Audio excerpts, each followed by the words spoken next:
ਤੇ 1925 ਦੇ ਦਰਮਿਆਨ ਤਕਰੀਬਨ ਮੇਰੇ ਖਿਆਲ 'ਚ 4 ਕੇ 5 ਸਾਕੇ ਨੇ ਜਿਨ੍ਹਾਂ ਦਾ ਜ਼ਿਕਰ ਸਾਨੂੰ ਇਤਿਹਾਸ ਵਿੱਚ ਮਿਲਦਾ ਹੈ। ਸਾਕਾ ਨਨਕਾਣਾ ਸਾਹਿਬ, क्योंकि गुरुधाम जिहड़े सन उस वेले अंग्रेज़ों की हुकूमत 1849 विच पंजाब विच अंग्रेज़ काबज होंदे ने। 1839 विच महाराजा रणजीत सिंह जी की मौत होंदी है। पंजाब एक ऐसा खिता रहा है जिन्हों बाकी देश जिस थां पर आप रहे हैं, जिन्हों आप इंडिया या हिंदुस्तान कहते हैं, ये जिहड़ा इलाका है उस वेले क्योंकि पार्टीशन नहीं सी, लाहौर तो लैके ते ये पूरा जिहड़ा एको ही इलाका सी। अंग्रेज़ों ने जिहड़ी पॉलिसी गुरुद्वारियां दे विच लागू की, उस पॉलिसी के दौरान उन्होंने एक तो पिंडों के अंदरों, शहरों के अंदरों, खास करके पंजाब की धरती तो पंजाबी को खत्म करने का टीचा शुरू किया। क्योंकि जे सिख पंजाबी नालों टुट जाएगा तो सुभाविक कि वह गुरु ग्रंथ साहिब जी की पावन बाणी नालों टुटेगा। क्योंकि गुरु ग्रंथ साहिब जी की पावन बाणी ਜਦੋਂ ਤੁਸੀਂ गुरु की हजूरी विच बैठ के बाणी पढ़ते हो तो बाणी के विच एक स्वतंत्र राज की खुशबू आती है। इस करके वो कहते सन आ state with in state. Guru Granth Sahib पातशाह जी की जिहड़ी बाणी है, जिहड़ा सिद्धांत है, वो एक मुकम्मल राज की गल करता है। एक ऐसा राज जिथे सारे एक बराबर हो, जिथे कोई बड़ा कोई छोटा ना होवे, जिन्हों सतगुरु ने बाणी विच हलीमी राज रखे है। ते अंग्रेज क्योंकि उन्होंने नीति यह सी भी एक तो आपस में लड़ा दो, जे आपस में लड़ते रहेंगे तो इन्हों के अंदर राज भाग के ख्याल ही पैदा नहीं होंगे। ध्यान देना कि सब कोई घर बड़ा सोहना चलता होवे ना, उस घर के अंदर घर के सारे जी, नूह, सस, पुत्र, सब प्यो, सब जी बड़े आराम नाल रहिंदे हो। बस उस घर दे विच छोटी जी एक चिंगारी ला दो, कन भरने शुरू कर दो। ध्यान देना जिहड़ा घर स्वर्ग बनया होंदा है ना, कुछ दिनों विच वो घर नरक बन जाएगा।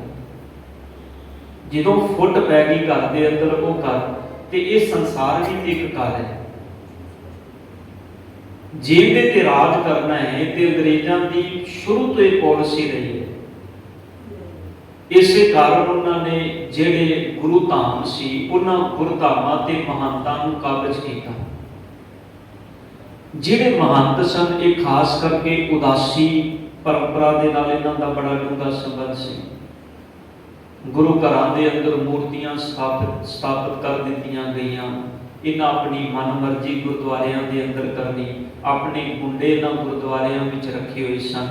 कोई बोल नहीं सी सकता, अमृत की गल नहीं सी कर सकता, बाणी पढ़न की गल नहीं सी कर सकता। ननकाना साहिब जी का साका 1920 के अंदर वापरता है, तो जो ये साका होता है उस तो बाद एक निरंतर गुरुद्वारियां की आज़ादी का क्रम चलता है। इस तो पहला सिंह सभा लहर तकरीबन 1883 के अंदर सिंह सभा लहर, जिन्होंने सुधार गुरुद्वारा सुधार लहर भी आप कहते हैं, वो आरंभ हुई सी। गुरुद्वारा सुधार मूवमेंट जिसके अंदर गुरुद्वारियां को इन्हां महंतां तो आज़ाद कराने का एक टीचा मिथया गया सी। 1922 के अंदर गंगसर का जिहड़ा मोर्चा है वो शुरू होता है, जिन्हों फिर बाद विच गुरु का बाग अगस्त 1922 के अंदर अगस्त 1922 के अंदर गुरु के बाग का मोर्चा लगता है, जिथे धन गुरु नानक पातशाह जी नाल जिहड़ा संबंधित स्थान है ये पूरा बाग से, इस करके गुरु का बाग आख्या जाता है।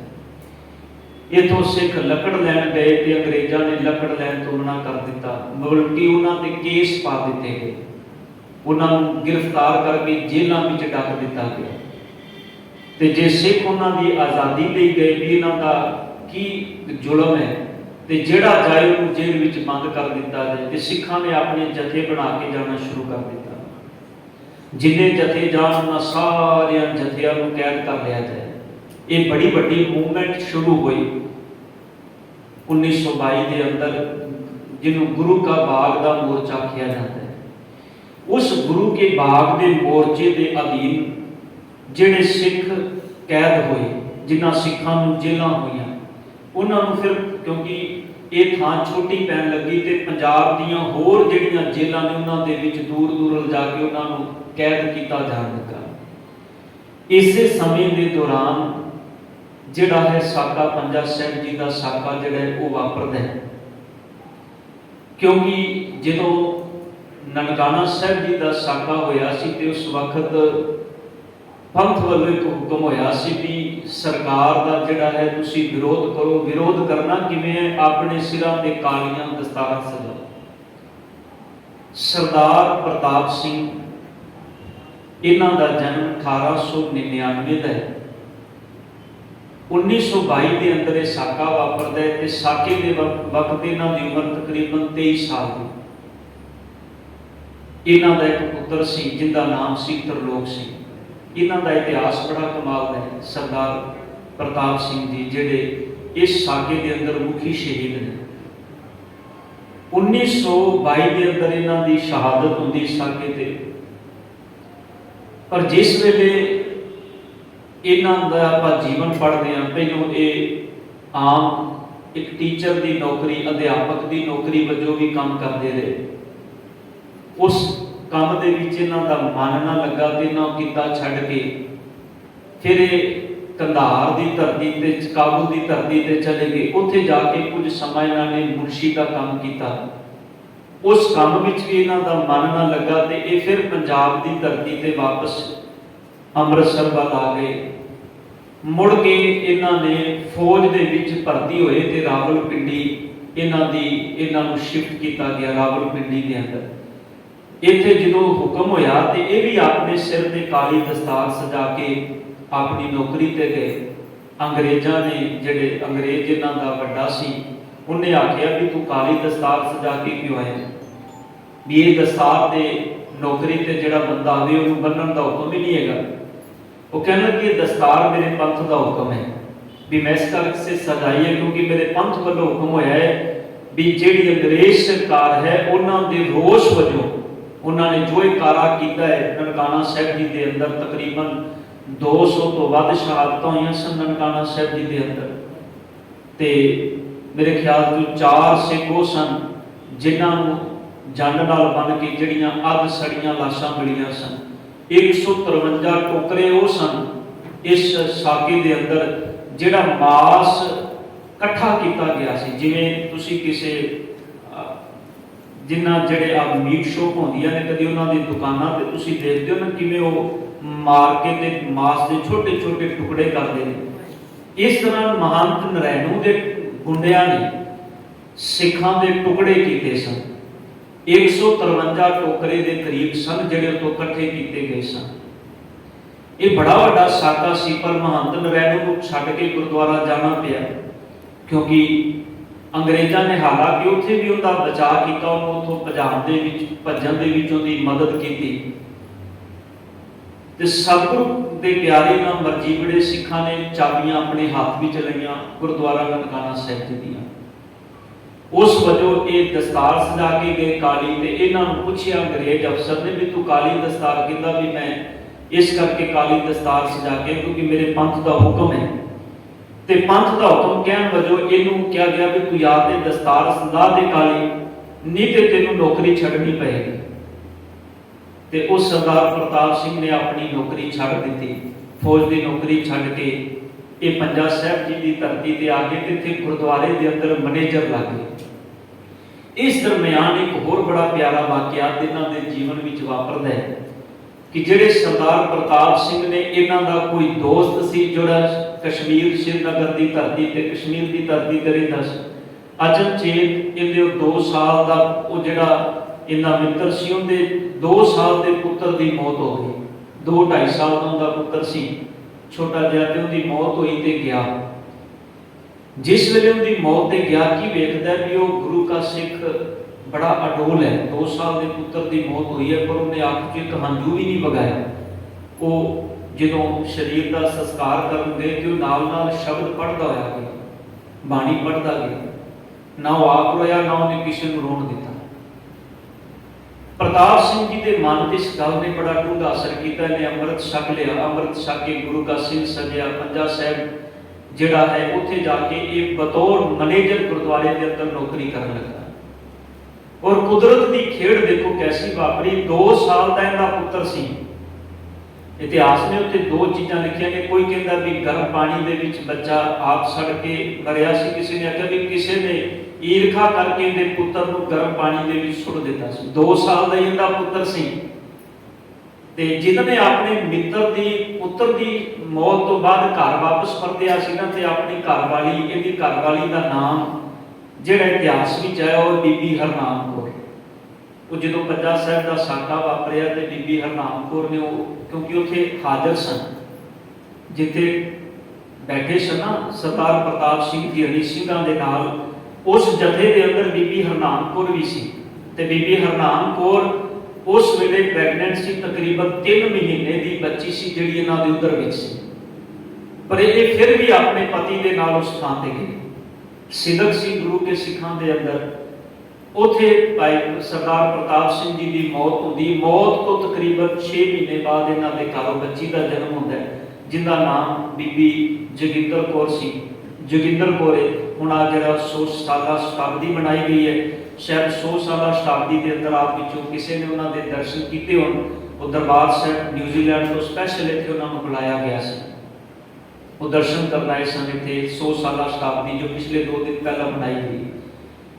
सरदार हरनाम माफ करना प्रताप सिंह इन्हां दी बीबी हरनाम कौर इन्हां नूं आके कहंदा है, कहण लगे हरनाम कौर अज मैं जिथे गया ना मेरा मन बड़ा दुखी सी कि 2 साल का बच्चा चला गया, भी मापियां का की हाल होगा। पर मैं वेख्या मेरे उस मित्र की सुरत बड़ी उची, उहदे बड़ा उहदे तो प्रभावित होया।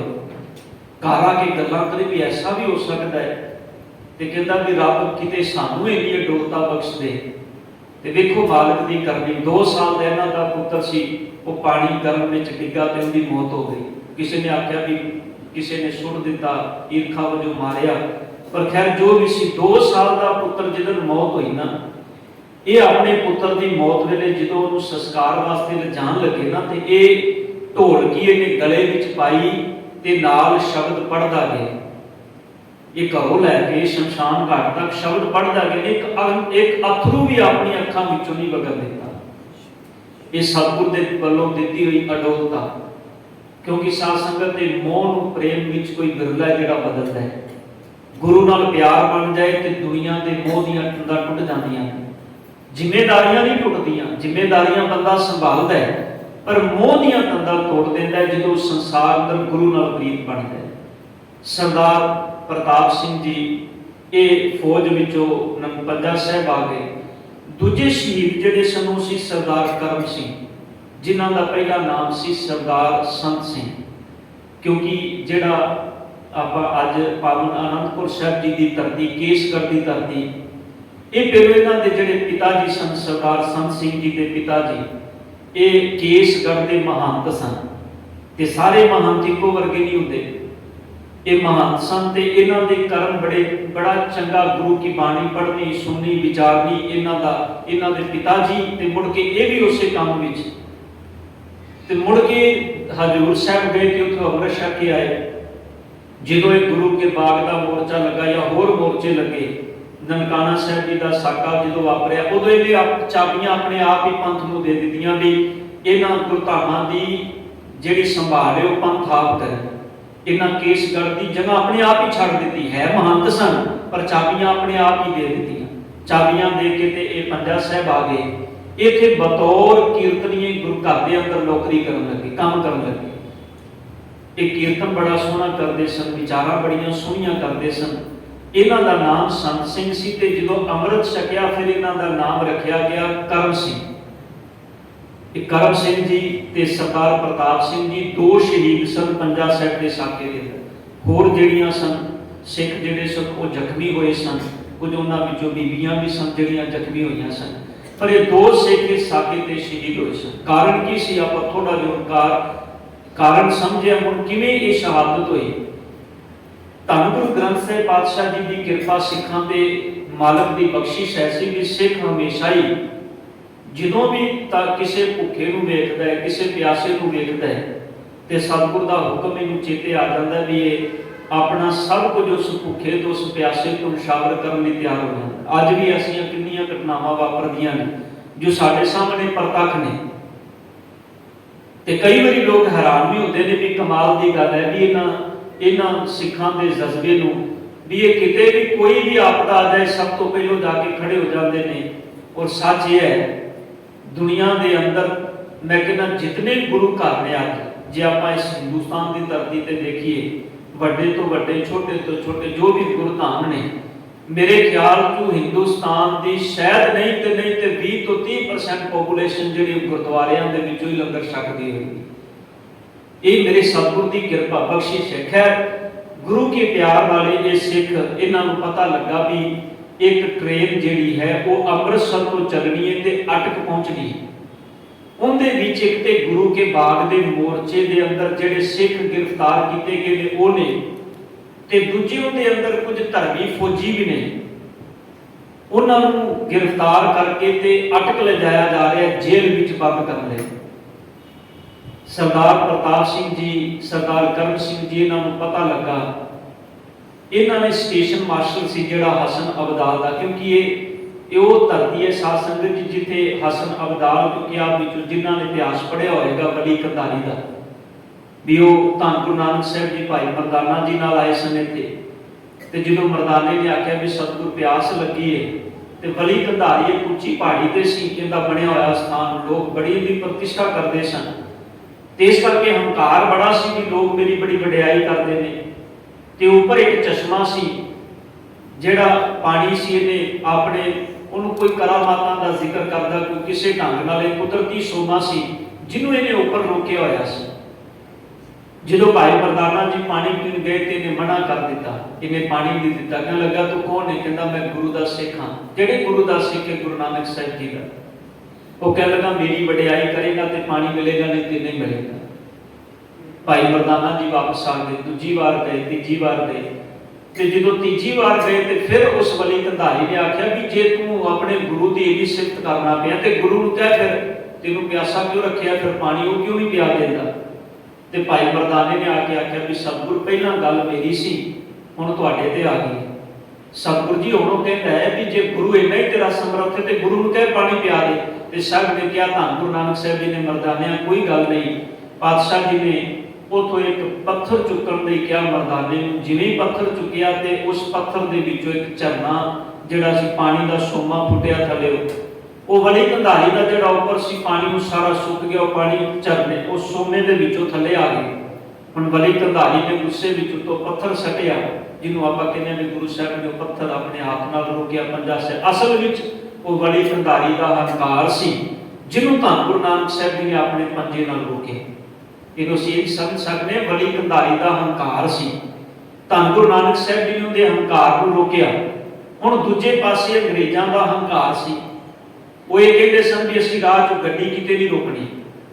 ਇਹ ਸਾਰੇ ਸਿੱਖ ਇਕੱਠੇ ਹੋ ਕੇ ਗਏ ਪੰਜਾ ਸਾਹਿਬ। ਉੱਥੇ ਜਿਹੜਾ ਸਟੇਸ਼ਨ ਸੀ, ਸਟੇਸ਼ਨ ਮਾਸਟਰ ਨੂੰ ਜਾ ਕੇ ਉਹਨਾਂ ਕਿਹਾ ਵੀ ਅਸੀਂ ਸਿੱਖਾਂ ਨੂੰ ਲੰਗਰ ਛਕਾਉਣਾ ਚਾਹੁੰਦੇ ਹਾਂ, ਵੀ ਸਾਡੀ ਕੋਈ ਹੋਰ ਮਨਸਾ ਨਹੀਂ ਵੀ ਗੱਡੀ ਇੱਥੇ ਭਾਵੇਂ 10 ਮਿੰਟ ਰੋਕੀ ਜਾਏ ਪਰ ਰੋਕੀ ਜਾਏ। ਸਟੇਸ਼ਨ ਮਾਸਟਰ ਨੇ ਆਖਿਆ ਵੀ ਗੱਡੀ ਮੈਂ ਨਹੀਂ ਰੋਕ ਸਕਦਾ। ਸਿੱਖਾਂ ਨੇ ਆਖਿਆ ਵੀ ਗੱਡੀ ਰੋਕਣੀ ਚਾਹੀਦੀ ਹੈ ਤੁਹਾਨੂੰ, ਵੀ ਅਸੀਂ ਕਿਹੜਾ ਕੁਝ ਹੋਰ ਸਿਰਫ ਲੰਗਰ ਛਕਾਉਣਾ ਹੈ। ਉਹ ਕਹਿਣ ਲੱਗੇ ਨਹੀਂ ਮੈਨੂੰ ਹੁਕਮ ਹੈ ਗੱਡੀ ਨਹੀਂ ਰੁਕੇਗੀ ਇਸ ਸਥਾਨ ਤੇ। ਤੇ ਇਹਨਾਂ ਗੁਰੂ ਕੇ ਪਿਆਰੇ ਸਿੱਖਾਂ ਨੇ ਫਿਰ ਇਹ ਸਾਰੀ ਗੱਲ ਉਸ ਸਮੇਂ ਸਾਰੇ ਸਿੱਖਾਂ ਤੱਕ ਪਹੁੰਚਾਈ ਵੀ ਗੱਡੀ ਜਿਹੜੀ ਇੱਥੇ ਨਹੀਂ ਰੁਕੇਗੀ। ਹਾਲਾਂਕਿ ਉੱਥੇ ਸਵੇਰੇ ਸਵੇਰੇ ਅੰਮ੍ਰਿਤ ਵੇਲੇ 2 ਲੰਗਰ ਲਾਏ ਗਏ। ਸਿੱਖਾਂ ਨੂੰ ਹੁਕਮ ਕੀਤਾ ਗਿਆ ਕੋਈ ਆਪਣੇ ਘਰੋਂ ਲੰਗਰ ਪ੍ਰਸ਼ਾਦਾ ਤਿਆਰ ਕਰਕੇ ਲੈ ਕੇ ਆ ਰਿਹਾ। ਇੱਥੋਂ ਤੱਕ ਲਿਖਿਆ ਇਤਿਹਾਸ ਲਿਖਦਾ ਹੈ ਵੀ ਇੱਕ ਜਥਾ ਤਿਆਰ ਹੋ ਕੇ ਪੰਜਾ ਸਾਹਿਬ ਵੱਲ ਆ ਰਿਹਾ ਸੀ ਤੇ ਇੱਕ ਬੀਬੀ ਕਿਸੇ ਮੈਡੀਕਲ ਦੀ ਦੁਕਾਨ ਤੇ ਖੜੀ ਸੀ। ਦਵਾਈ ਲੈ ਰਹੀ ਸੀ, ਛੋਟਾ ਜਿਹਾ ਬੱਚਾ ਉਹਦੇ ਕੁੱਛੜ, ਤੇ ਉਹ ਬੀਬੀ ਪੁੱਛਦੀ ਹੈ ਵੀ ਤੁਸੀਂ ਬਾਣੀ ਪੜ੍ਹਦੇ ਕਿੱਧਰ ਜਾ ਰਹੇ ਹੋ? ਤੇ ਸਿੱਖ ਕਹਿੰਦੇ ਨੇ ਵੀ ਅਸੀਂ ਪੰਜਾ ਸਾਹਿਬ ਰੇਲਵੇ ਸਟੇਸ਼ਨ ਤੇ ਚੱਲਿਆ, ਸਿੱਖਾਂ ਦਾ ਜਥਾ ਜਾ ਰਿਹਾ ਹੈ ਤੇ ਉਹ ਗੱਡੀ ਰੋਕ ਕੇ ਉਹਨਾਂ ਨੂੰ ਲੰਗਰ ਛਕਾਣਾ। ਇਹਨੇ ਕਿਹਾ ਵੀ ਚਲੋ। ਬੀਬੀ ਨੇ ਜਿਹੜੀ ਦਵਾਈ ਲੈ ਰਹੀ ਸੀ ਬੱਚੇ ਦੀ, ਉਹ ਕਹਿੰਦੀ ਵੀ ਚਲੋ ਮੈਂ ਵੀ ਤੁਹਾਡੇ ਨਾਲ ਚੱਲਣੀ ਹੈ, ਦਵਾਈ ਮੈਂ ਬਾਅਦ ਚ ਲੈ। ਐਸੇ ਕਿੰਨੇ ਮਰਜੀਵੜੇ ਸਿੱਖ ਜਿਨ੍ਹਾਂ ਦੇ ਅੰਦਰ ਗੁਰੂ ਪ੍ਰਤੀ ਪਿਆਰ ਹੈ, ਭਾਵਨਾ ਹੈ। ਉਹ ਬੀਬੀ ਵੀ ਨਾਲ ਕਿੰਨੀਆਂ ਐਸੀਆਂ ਘਟਨਾਵਾਂ ਵਾਪਰੀਆਂ। ਉਹ ਸਿੱਖ ਉੱਥੇ ਗਏ, ਇਹਨੇ ਮਨਾ ਕੀਤਾ, ਸਟੇਸ਼ਨ ਮਾਸਟਰ ਨੇ ਵੀ ਗੱਡੀ ਇੱਥੇ ਨਹੀਂ ਰੁਕੇਗੀ। ਸਰਦਾਰ ਪ੍ਰਤਾਪ ਸਿੰਘ, ਸਰਦਾਰ ਕਰਮ ਸਿੰਘ, ਇਹਨਾਂ ਨੇ ਵਿਉਂਤ ਬਣਾਈ ਵੀ ਜੇ ਗੱਡੀ ਨਹੀਂ ਰੁਕੇਗੀ ਤੇ ਅਸੀਂ ਪਟੜੀ ਤੇ ਬੈਠ ਪਾਵਾਂਗੇ। ਅਸੀਂ ਇਹਨਾਂ ਸਿੱਖਾਂ ਨੂੰ ਰੋਟੀ, ਗੁਰੂ ਕੇ ਪਿਆਰਿਆਂ ਨੂੰ ਲੰਗਰ ਛਕੇ ਤੋਂ ਬਿਨਾਂ ਇੱਥੋਂ ਨਹੀਂ ਜਾਣਦੇ। ਅਸੀਂ ਇਹਨਾਂ ਨੂੰ ਲੰਗਰ ਛਕਾ ਕੇ ਭੇਜਣਾ ਹੈ, ਕਿਉਂਕਿ ਇਹਨਾਂ ਸਿੱਖਾਂ ਨੂੰ ਪਤਾ ਲੱਗਾ ਸੀ ਕਿ ਇਹਨਾਂ ਨੂੰ ਕਾਫੀ ਸਮੇਂ ਤੋਂ ਗੁਰੂ ਕੇ ਪਿਆਰਿਆਂ ਨੂੰ ਜਿਹੜੇ ਜੇਲ੍ਹਾਂ ਵਿੱਚ ਨੇ ਉਹਨਾਂ ਨੂੰ ਭੁੱਖਾ ਰੱਖਿਆ ਜਾ ਰਿਹਾ।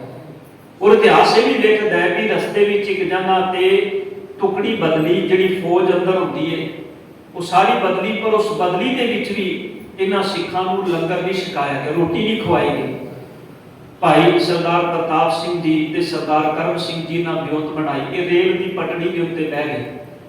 ਬੀਬੀ ਹਰਨਾਮ ਕੌਰ ਜੀ ਜੋ ਸਰਦਾਰ ਪ੍ਰਤਾਪ ਸਿੰਘ ਜੀ ਦੀ ਘਰਵਾਲੀ, ਉਹਨਾਂ ਨੇ ਇੱਕ ਇੰਟਰਵਿਊ ਦੇ ਅੰਦਰ ਸਾਰੀਆਂ ਗੱਲਾਂ ਬੜੀ ਤਫਤੀਸ਼ ਵਿੱਚ ਕੀਤੀਆਂ ਨੇ, ਕਿਉਂਕਿ ਉਹ ਆਪ ਉਧਰ ਉਹਨਾਂ ਦੇ ਪੇਟ ਵਿੱਚ 3 ਮਹੀਨੇ ਦੀ ਤਕਰੀਬਨ ਬੱਚੀ ਸੀ। ਬੀਬੀ ਜੋਗਿੰਦਰ ਕੌਰ ਜੀ ਦਾ ਨਾਮ ਬਾਅਦ ਵਿੱਚ ਰੱਖਿਆ ਉਹਨਾਂ ਨੇ, 6 ਮਹੀਨੇ ਬਾਅਦ ਜਿੰਦਾ ਜਨਮ ਹੋਇਆ।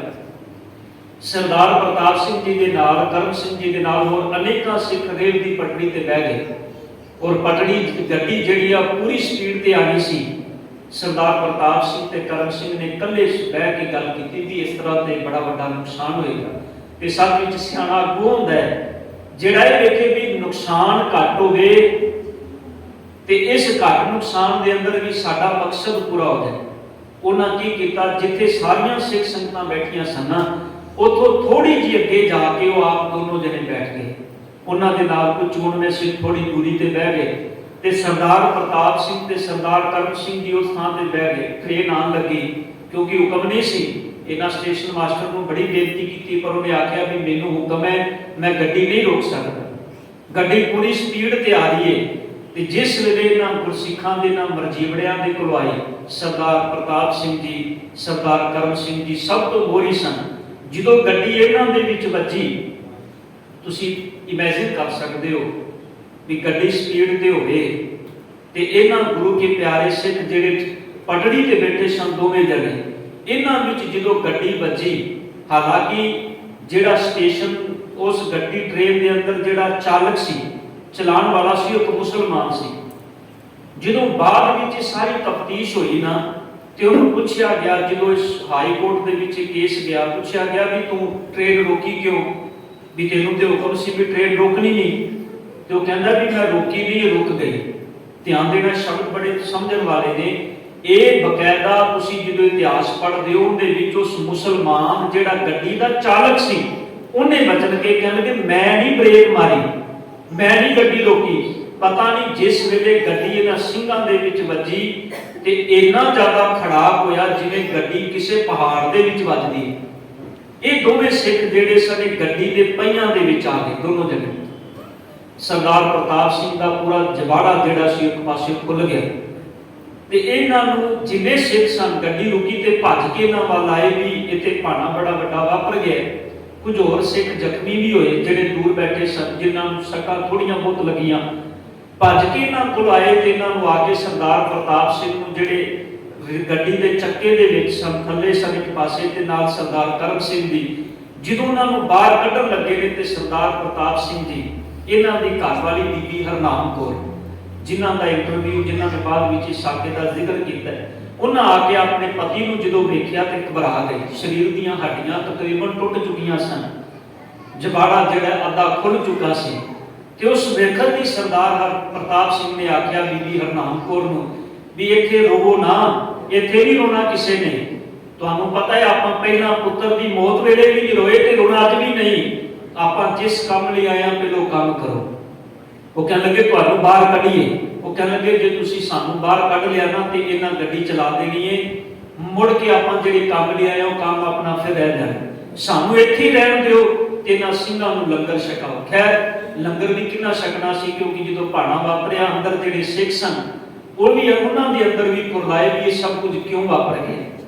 ਖੈਰ ਉਹਨਾਂ ਸਿੱਖਾਂ ਨੂੰ ਜਿਵੇਂ ਹੁਕਮ ਸੀ ਉਹਨਾਂ ਨੇ ਥੋੜਾ ਬੋਟਾ ਜਿੰਨਾ ਕਿਸੇ ਨੇ ਲੰਗਰ ਛਕਣਾ ਸੀ ਲੰਗਰ ਛਕਿਆ ਤੇ ਲੰਗਰ ਛਕਣ ਤੋਂ ਬਾਅਦ ਇਹਨਾਂ ਸਿੰਘਾਂ ਨੂੰ ਬਾਹਰ ਕੱਢਿਆ ਗਿਆ। ਤਕਰੀਬਨ 2 ਘੰਟੇ ਤੇ ਟ੍ਰੇਨ ਫਿਰ ਰੁਕੀ ਰਹੀ, ਤਕਰੀਬਨ 2 ਘੰਟੇ। ਤੇ ਇਹਨਾਂ ਦੋਨਾਂ ਸਿੱਖਾਂ ਨੂੰ ਬਾਹਰ ਕੱਢਿਆ ਗਿਆ।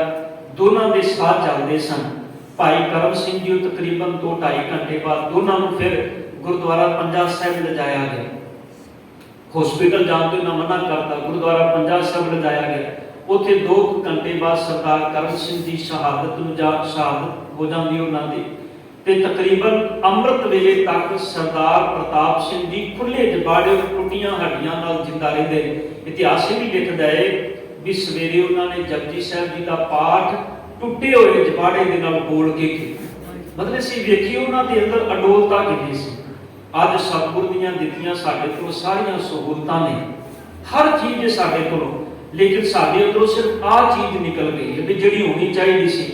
ਬਾਣੀ ਨਾਲ ਪਿਆਰ, ਗੁਰੂ ਨਾਲ ਪਿਆਰ, ਸਤਿਗੁਰ ਕੇ ਅੰਮ੍ਰਿਤ ਬਚਨਾਂ ਨਾਲ ਪਿਆਰ, ਇਹ ਚੀਜ਼ ਸਾਡੇ ਜੀਵਨ। ਅਸੀਂ ਕਹਿੰਦੇ ਹਾਂ ਵੀ ਸ਼ਾਇਦ ਬਾਣੀ ਪੜ੍ਹਨੀ ਇਹ ਸਿਰਫ ਗੁਰਦੁਆਰੇ ਵਾਲਿਆਂ ਦਾ ਕੰਮ ਹੈ। ਗੁਰਦੁਆਰੇ ਦੇ ਗ੍ਰੰਥੀ ਪੜ੍ਹ ਲੈਣ, ਸੇਵਾਦਾਰ ਪੜ੍ਹ ਲੈਣ, ਭਾਈ ਪੜ੍ਹ ਲੈਣ, ਗਾਗੀ ਪੜ੍ਹ ਲੈਣ, ਸਾਡਾ ਕੰਮ ਨਹੀਂ ਹੈ ਬਾਣੀ ਪੜ੍ਹਨਾ। ਨਹੀਂ ਗੁਰੂ ਕੇ ਸਿੱਖੋ, ਤੁਹਾਡਾ ਕੰਮ, ਤੁਹਾਡੀ ਜ਼ਿੰਮੇਵਾਰੀ ਸਾਡੇ ਨਾਲੋਂ ਜ਼ਿਆਦਾ ਹੈ।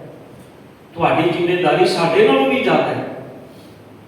ਅਸੀਂ ਤੇ ਸਾਡਾ ਤੇ ਹਾਲ ਹੈ, ਅਸੀਂ ਤੇ ਰੋਟੀਆਂ ਕਾਰਨ ਪੂਰੇ ਤਾਲ ਆ, ਪਰ ਤੁਹਾਡੀ ਜ਼ਿੰਮੇਵਾਰੀ ਉਸ ਤੋਂ ਜ਼ਿਆਦਾ ਬਣਦੀ ਹੈ। ਇਸ ਕਰਕੇ ਇਹਨੂੰ ਆਪਣੀ ਜ਼ਿੰਮੇਵਾਰੀ ਸਮਝੀਏ। ਇਹਨਾਂ ਗੁਰੂ ਕੇ ਪਿਆਰਿਆਂ ਵਿੱਚੋਂ ਸਰਦਾਰ ਪ੍ਰਤਾਪ ਸਿੰਘ ਜੀ ਦੀ ਅੰਮ੍ਰਿਤ ਵੇਲੇ ਮੌਤ ਹੁੰਦੀ ਹੈ, ਸ਼ਹਾਦਤ ਹੁੰਦੀ ਹੈ। ਇਹਨਾਂ 2 ਗੁਰਸਿੱਖਾਂ ਦੀ ਸਾਕਾ ਪੰਜਾ ਸਾਹਿਬ ਜੀ ਦੇ ਅੰਦਰ ਸ਼ਹਾਦਤ ਹੁੰਦੀ ਹੈ। ਔਰ ਇਹਨਾਂ ਦੀ ਸ਼ਹਾਦਤ ਇਹ ਗੱਲ ਬਿਆਨ ਕਰਦੀ ਵੀ ਸਿੱਖ ਜਦੋਂ ਵੀ ਜਜ਼ਬੇ ਦੇ ਵਿੱਚ ਬਾਹਰ ਨਿਕਲੇ ਨੇ, ਭਾਵੇਂ ਉਹਨਾਂ ਕਿਸੇ ਵੀ ਕੰਮ ਨੂੰ ਕਰਨਾ ਹੈ, ਉਹਨਾਂ ਨੇ ਫਿਰ ਆਪਣੇ ਉਸ ਕੰਮ ਨੂੰ ਕਦੇ ਪਿੱਛੇ ਨਹੀਂ ਮੋੜਿਆ, ਕਿਉਂਕਿ ਗੁਰੂ ਦਾ ਹੁਕਮ ਹੈ। ਮੇਰੇ ਸਤਿਗੁਰ ਪਾਤਸ਼ਾਹ ਜੀ ਕਹਿੰਦੇ ਨੇ ਜਿਸ ਪਿਆਰੇ ਸਿਓ ਨੇ ਤਿਸ ਆਗੇ ਮਰ ਚਲੀਏ ਤ੍ਰਿਗ ਜੀਵਨ ਸੰਸਾਰ ਤਾਂ ਕਹਿ ਪਾਛੈ ਜੀਵਨਾ। ਤੇ ਸਰਦਾਰ ਪ੍ਰਤਾਪ ਸਿੰਘ ਜੀ ਇਹਨਾਂ ਦੀ ਘਰਵਾਲੀ ਉਸ ਵੇਲੇ ਪ੍ਰੈਗਨੈਂਟ ਸੀ, ਬੱਚਾ ਇਹਨਾਂ ਦਾ 2 ਸਾਲ ਦਾ ਪਹਿਲਾਂ ਮੌਤ ਹੋ ਗਈ ਸੀ ਹੁੰਦੀ। ਤਕਰੀਬਨ 6 ਮਹੀਨੇ ਬਾਅਦ ਇਹਨਾਂ ਦੇ ਘਰ ਫਿਰ ਬੱਚੀ ਦਾ ਜਨਮ ਹੋਇਆ। ਸਤਿਗੁਰ ਪਾਤਸ਼ਾਹ ਜੀ ਦੀ ਕਿਰਪਾ ਸਦਕਾ ਅੱਜ ਇਹ ਸਾਰਾ ਪਰਿਵਾਰ ਨਿਊਜ਼ੀਲੈਂਡ ਦੀ ਧਰਤੀ ਤੇ ਰਹਿੰਦਾ ਤੇ ਸਾਕੇ ਤੇ ਇਸ ਵਾਰ ਦਰਬਾਰ ਸਾਹਿਬ ਵੀ ਪੁੱਜਾ ਸੀ। ਸਾਰੀ ਸੰਗਤ ਨੇ ਉਸ ਵੇਲੇ ਦਰਸ਼ਨ ਵੀ ਕੀਤੇ ਉਹਨਾਂ ਉਸ ਪਰਿਵਾਰ ਦੇ। ਇਹ ਉਹ ਮਰਜੀਵੜੇ ਸਿੱਖ ਨੇ ਜਿਨ੍ਹਾਂ ਨੇ ਆਪਣਾ ਆਪਾ ਗੁਰੂ ਲਈ ਵਾਰਿਆ ਹੈ, ਪੰਥ ਲਈ ਵਾਰਿਆ ਹੈ। ਸੋ ਅੱਜ ਦੇ ਦਿਨ ਇਹਨਾਂ 2 ਗੁਰੂ ਕੇ ਪਿਆਰਿਆਂ ਦੀ ਸ਼ਹਾਦਤ ਹੋਈ ਸਾਕਾ ਪੰਜਾ ਸਾਹਿਬ ਦੇ ਅੰਦਰ। ਪਰ ਜਿਨ੍ਹਾਂ ਨੇ ਆਪਣੀ ਸ਼ਹਾਦਤ ਦੇ ਕੇ ਵੀ ਆਪਣੇ ਕੀਤੇ ਪ੍ਰਾਣ ਨੂੰ ਪੂਰਾ ਕੀਤਾ। ਗੱਡੀ ਵੀ ਰੁਕੀ, ਉਹਨਾਂ ਸਿੱਖਾਂ ਨੂੰ ਇਹਨਾਂ ਨੇ ਲੰਗਰ ਵੀ ਛਕਾਇਆ ਤੇ ਲੰਗਰ ਛਕਾ ਕੇ ਸਤਿਗੁਰੂ ਗੁਰੂ ਗ੍ਰੰਥ ਸਾਹਿਬ ਪਾਤਸ਼ਾਹ ਜੀ ਦੀ ਪਾਵਨ ਬਾਣੀ ਅਨੁਸਾਰ ਕਬੀਰ ਮੋਹੇ ਮਰਨੇ ਕਾ ਚਾਉ ਹੈ, ਮਰੋ ਤਾ ਹਰ ਕੇ ਦੁਆਰ, ਮਤ ਹਰ ਪੁੱਛੇ ਕੌਣ ਹੈ ਪਰਾ ਹਮਾਰੇ ਬਾਰ। ਇਹ ਗੁਰੂ ਕੇ ਸਿੱਖ ਸਤਿਗੁਰਾਂ ਦੇ ਚਰਨਾਂ ਵਿੱਚ ਪ੍ਰਵਾਨ ਚੜੇ। ਇਹਨਾਂ ਦੀ ਸ਼ਹਾਦਤ ਨੂੰ ਅੱਜ ਆਪਾਂ ਸਾਰੇ ਗੁਰੂ ਕੀ ਗੋਦ ਵਿੱਚ ਬੈਠ ਕੇ ਸਿਜਦਾ ਕਰ ਰਹੇ ਹਾਂ। ਮਾਲਕ ਕਿਰਪਾ ਕਰਨ, ਇਹਨਾਂ ਜੈਸਾ ਭਰੋਸਾ, ਦ੍ਰਿੜਤਾ, ਵਿਸ਼ਵਾਸ ਸਾਡੇ ਅੰਦਰ ਵੀ ਪੈਦਾ ਹੋਵੇ। ਹੋਈਆਂ ਗਲਤੀਆਂ ਬਖਸ਼ਿਆ ਜੀ।